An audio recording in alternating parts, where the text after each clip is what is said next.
Greetings. Today I want to talk about the production department. And look at some of the decisions that you need to make in there. Look what some of the areas are related to, and and how you actually go about actioning these sorts of things. I'll say to begin with that everything that I'm doing in here really needs to be based on a longer term strategy, and every company will have a different strategy.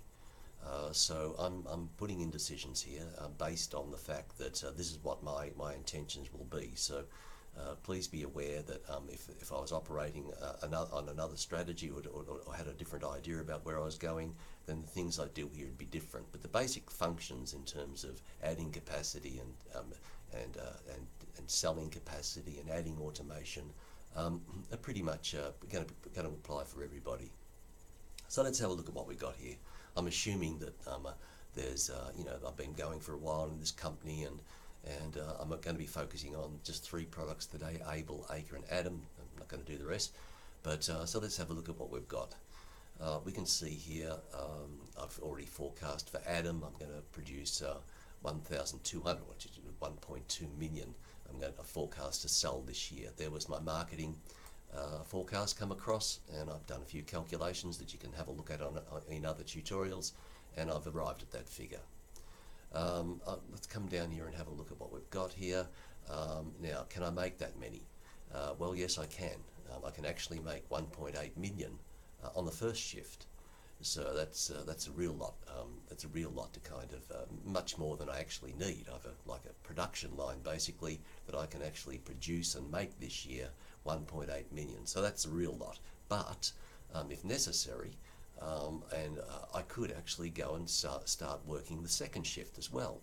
At the moment, I don't need to do that because I'm only making 1.2 million, and I have the capacity on the day shift to make 1.8. So there's no need to start the second shift up in this particular situation. But that would happen automatically. The simulation would make that automatically unless you decide to do something about that.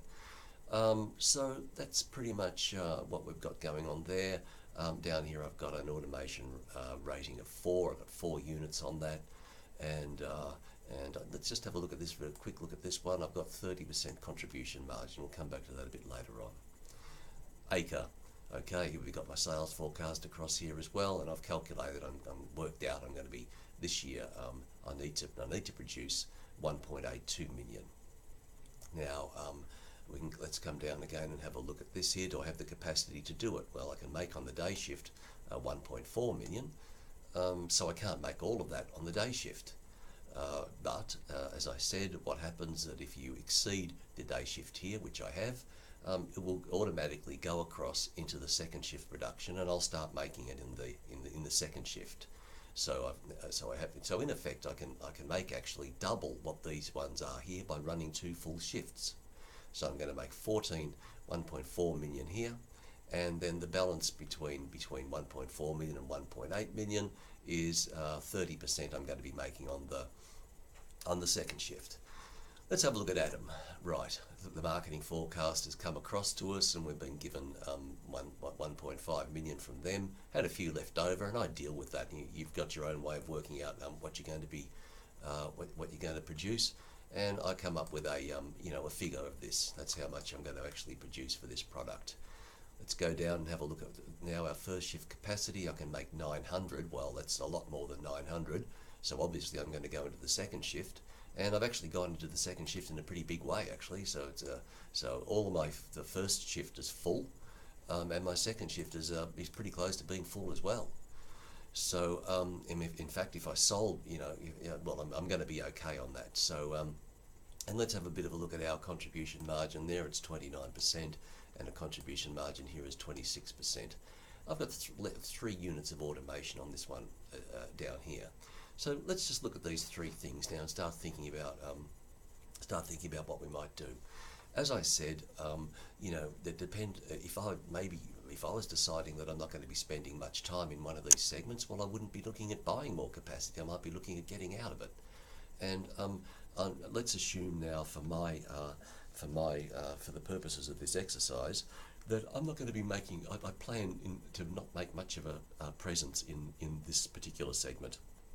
In the traditional segment, I need to have a good reason for that, of course, and let's assume that the reason is there's a competitors in there, they're doing much better than me, and basically I'm not going to stay there. I might even in next year or the year after, I might even delete it. But for now, I'm just going to sort of I'm not planning to be in there for a real long time, or if I do stay in there, I'm not going to be a big player.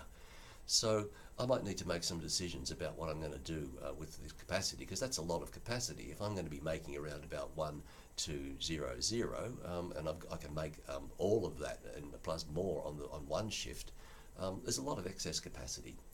One of the things about having excess capacity is that you've got a lot of production not working, not functioning. So and that's expensive, because we still need to have the space, we need to have the people going along and maintaining it, even though it's not working. Sometimes in these particular production lines, people still need to check them and make sure that things are functioning okay. We've got lights on in that building. There's a lot of excess kind of capacity there that we don't need, and it is costing us money. So I'm going to make a bit of a decision on this now, and because I'm not going to I've decided I'm not going to be pursuing this segment that much, I'm going to sell some of this capacity off. I just don't need that much. How much? Well, that would depend on how much, how long I plan to be in there, and that's a decision you need to know. But at the moment, I'm producing 1.2 million. I'm certainly going nowhere near that, and I could go over into that second shift as well. I'm gonna sell off here 300 units of capacity. I'm reducing the capacity, and this is going to save me money, and also I'll make a bit of money out of it, because I can sell this. I can sell that capacity to other companies. So if I'm not using the machinery, I'll sell it up to someone else. So that's what I've decided to do here. Now this red is one of the rare good reds that you'll find in the simulation. It means that it's money coming back into your bank, and then you can use that for something else. You can see now that my capacity has now dropped down to 1.5 million, and that's going to be enough for me as I'm going on. If this did happen to go to 1.5 or 1550, then it would go across to the evening shift. But at the moment, everything's fine, and I've got myself $4.2 million that I can use there.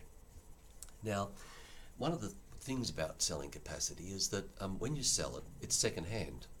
So you don't actually get back what you paid for it. It's like a car. If I paid $50,000 for a car and I drive it around for 2 years and then I want to sell it, I'm not going to get $50,000 back for it. I might get $30,000 back for it. And that's what happens here. So you reduce the, you lose a little bit of, you lose some money on selling it. In fact, you lose around about 30%. So, you don't particularly want to, this is why strategy is important, because I don't want to sell this now and lose 30% on it, and then decide in round 4 or 5 or something like that I'm going to stay in this segment, and then because then if I have to buy capacity, I have to buy it at 100%. So it doesn't make sense for me to sell it now at a discounted rate and then buy it back later at the full rate.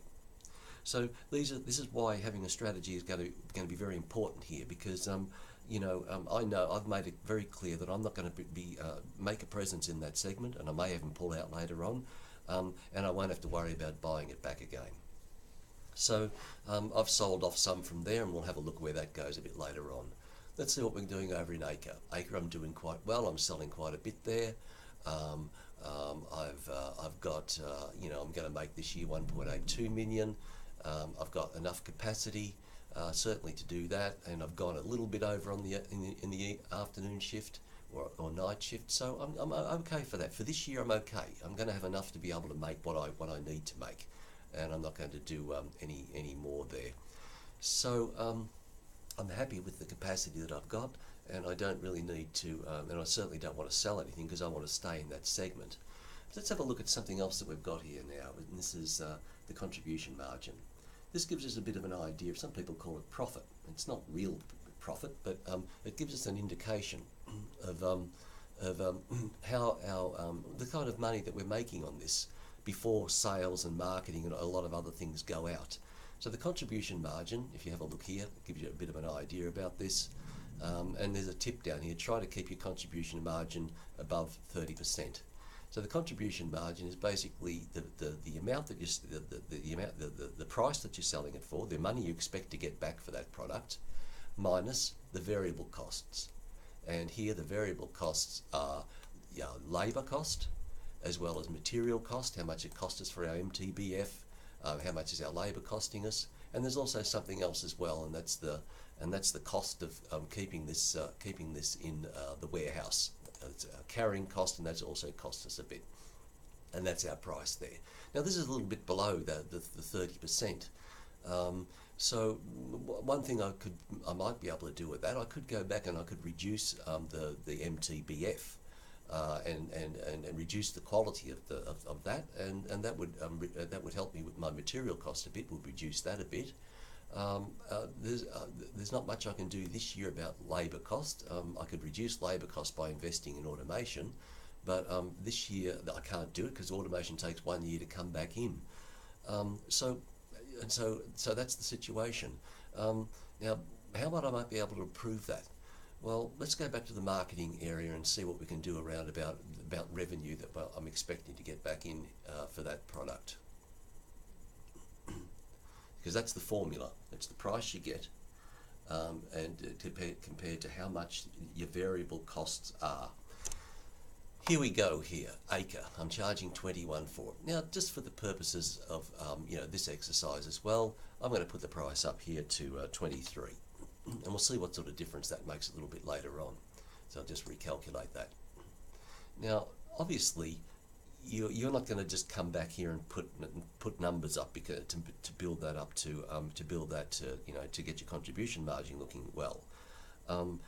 If you need to go and have a look at what your competitors are charging. If your competitors are 22 and 21 and 20, well, you're not going to make it 23 because you won't sell anything. So this is just an example about where you go to start thinking about these kinds of things and what you can do. But you're always going to be tethered to what competitors are doing. Let's go back to production and have a look at what we've got there now. You see, now it's gone up to 32%. I've improved my contribution margin by increasing the price. It makes the percentage between the variable cost and the total revenue I'll get in for that product more favourable for me. So that's kind of like where I'd like to be, but there's a lot of other things I need to be thinking of as well. I said you may be able to reduce some of your material costs here, but then if you're at the bottom of the range, then you can't do anything about it, because if you go lower, the customers won't buy it, and if your competitors are a little bit high, you might not want to go low either. So let's just say that's the contribution margin, and this when you get to the production area, it's a good opportunity to just have a look at it and see how they're going, and have a think about where you might like to be. So we're going okay for this one. I'll come back and look at automation a bit later on. So I don't need to touch anything else there. I've got enough capacity there, and we're doing fine. Let's have a look at Adam. The marketing department is going to send us the forecast. They expect that we'll be selling 1.5 million. I've got 40,000 left over, and I've calculated that I need that much this year. I'm going to be able to sell that much there. Come down here onto our first shift capacity. I've got 900. Well, there's no way knowing. I'm going to make it all on the first shift, so it's going to go into the second shift, and you can see it's gone into the second shift in a fairly big way. Actually, the first shift is full, and I'm 87% full of the next shift. I need to make decisions on this now, because if I don't do something about capacity here, I'm not going to be able to. And the market's growing every year. Next year I won't have the capacity to be able to make what I'm demanding, because if this gets up to higher than 1,800, if next year I'm going to sell 2,000 or 1,900, I won't be able to. The maximum I'll be able to make is 1,800. So I need to make a decision on this one here. Again, maybe I've decided I'm not going to stay in this segment, so I'm not going to buy any. All these things that based on are going to be influenced by what your overall strategy is. But for me, I've decided I'm going to stay in. I've got enough capacity to make this year, although it's pretty close. But next year I'm certainly going to need more. So if, for example, it was going to go up by another, was going to go to 1,800 next year, or maybe even 2,000, I'm going to need to get quite a lot more capacity here. So it was going to be 2,000. That would mean I'd need 1,000 on the day shift, which would also give me 1,000 on the night shift. That would give me 2,000, but that's a bit close. So, so I need to think. I think I need to do a little bit more than just putting another 100 there. And because I'm going to stay in this segment now, and I've decided I'm going to stay there for a long while, I'm going to add another 300 capacity on. So I don't put the minus there. I'm going to add it on, and I'll recalculate. Now you're probably wondering why that's still 900. Well, because this won't come until next year. So I'm buying it now. It takes a long time to build extra facilities. What I need to do is extend the production line so I can make more. But I can't do that, overnight. It takes time to plan, to finance it, to build it and get it up and ready. So that's why you need to be kind of looking in front here when you're thinking about looking at buying and selling capacity, because it'd be terrible to find out we've got all these sales potential only to find out that we haven't got our production line is not big enough to be able to make them. So, okay, so I've decided that I'm going to be pulling out of that one. I've sold some of that off.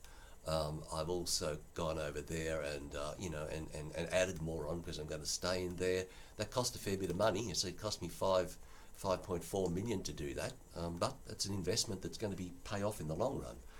And I'm going to get that money coming back anyway. But I don't have any problems with investment because I can actually invest up to 32 million this year, so I'm very comfortable with that. But I started to do more to these products here, then that number would go down a little bit.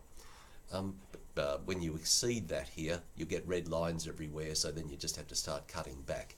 So let's have a look now before we go and process this and see what happens. Let's have a think about and talk about automation. Now automation, there's information in there as well. Will also take another year to come in. Automation will help me reduce labour costs over time.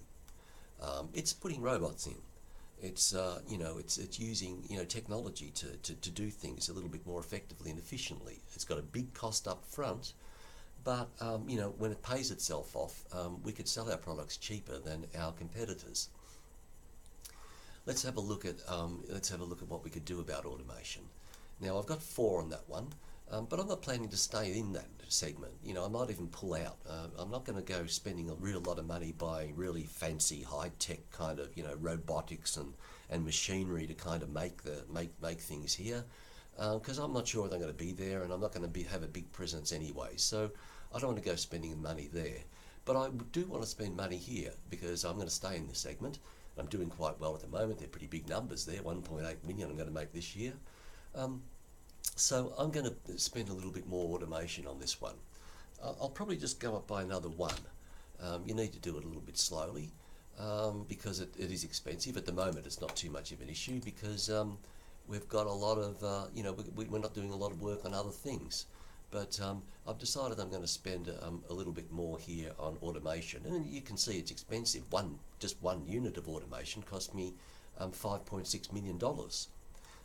Whereas over here, I bought 300. I extended the plant so as I can make an extra 300, sensors in a year, and it cost me 5.4 million. So automation's expensive, but it is something that will pay off a bit later on. So I'm going to spend a little bit more on that one.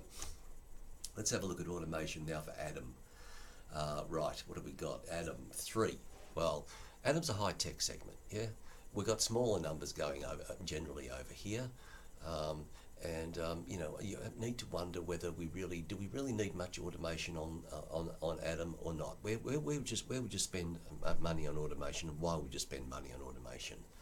Well, these are the low end segments. Remember, price is very expensive. This one wants old, 7 years of age. They're commodity. You can just pump them out every now and again. But Atom is kind of like at the high end, and it's quite sophisticated. It may not necessarily lend itself towards having too much automation on there. Also, another thing to remember with automation is that that the more automation I put here, the longer it's going to take that particular product to come out of R&D. So there's a trade-off here. If I've got very high automation, The R&D department is going to take a real long time to be able to get you to put out your products. So this is something to think about, particularly with Atom, because customers continually want top performance and and smaller size. That's the high-end segment, and they demand that. It's the most important criteria. Over 40% of customers want that. So I have a dilemma. I could go a little bit more on automation, and it will reduce labour costs a bit later on, or but that will then slow down the time of the jobs the time it takes the work to come out of R&D. So there's a dilemma there. The other thing is that price is not all that important for the criteria for Atom. So they don't care too much about price. They're more concerned about age and reliability and positioning. So I'm going to put another one on here just to have a look at what we might do, and we'll see what our competitors are doing here as well, and see if we can get some ideas back from them on this. So let's recalculate. Okay, now let's go now and update official decisions.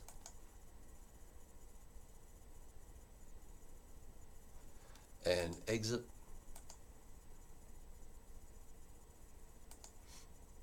I've updated, exit. Now I want to go to the next round. Advance the game. You're all fairly familiar with this at the moment. If you're not, go back and watch the introductory clips. We'll go across the decisions again, launch the web spreadsheet, and let's start back up there. Okay, so go and have a look at our reports and see how we're going there. I'll go down to the production analysis page first. That's going to be more important for us at the moment. Try to blow that up a bit. Now let's see what we've got. Here's our. I'm not going to worry about these things too much because it was all hypothetical. But what I want to look at though is our capacity and how we're going there. You can see with traditional, that's where I sold some, and I'm now down to to that amount, and I've also sold another 300 onto Atom, so it was 9 and I bought 300. That brought me up to 12, so that's coming into there, which is looking okay for the time being, and I'm going to be all right there. I put some automation onto that one and brought it up to 6. I put another one of automation, put it onto that one, and I left that one alone because I'm not going to be doing it. So that's the results of those decisions. Let's have a look at what that's done compared to our competitors, and we'll see what our competitors are doing on this. Here's Baker, the product. Baker is in the traditional segment. Well, they've got 5 on theirs, and the others are 5 as well. They may be planning to stay in that segment. For me, I'm not going to worry too much about that because my plan was to pull out. Let's have a look at the low end. We've got 6 on ours now.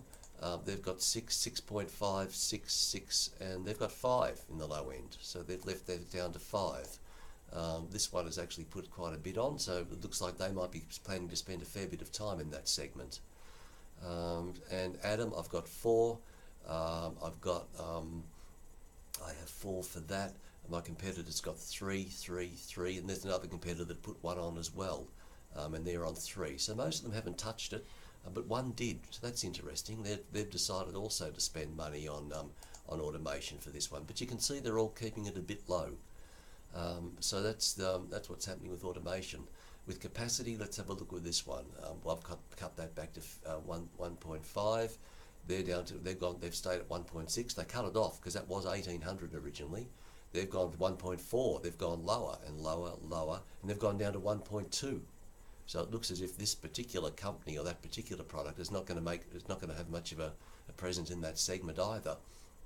So they're selling those sorts of things off. Atom, I've gone up big on Atom, so I've got 1200 there capacity. These people in the high end have only got 450, and 300 and 600 and 500, and there's one down there now 900. So they've put extra on. They've built theirs up to 900, and they're cutting back as well. So they seem to be cutting back a lot of these competitors. Well, they're all got reasons and decisions behind that. But I've decided that I'm going to be staying in that segment and I'm going to be selling a lot more, and so I can invest that. I can invest a little bit more into that because I'm going to be staying there. So that's a little bit about what you might do. Again, all these numbers are pretty hypothetical, so don't get too bogged down in looking at all these sorts of things. I just wanted to give you a bit of an overview on some of the decisions that you need to think about if you want to sell a capacity, or if you want to add it on. I've given you something to think about with automation. Should you automate, and how much should you automate? I've also given you a bit of an idea about thinking about the concept of contribution margin. Have a look at it when you get into the production page, and try to keep it around about that benchmark. As you go on, ideally it would be higher, but initially that's not a bad place to start, because there are a lot of other costs that need to come out of that. Hope you found this useful.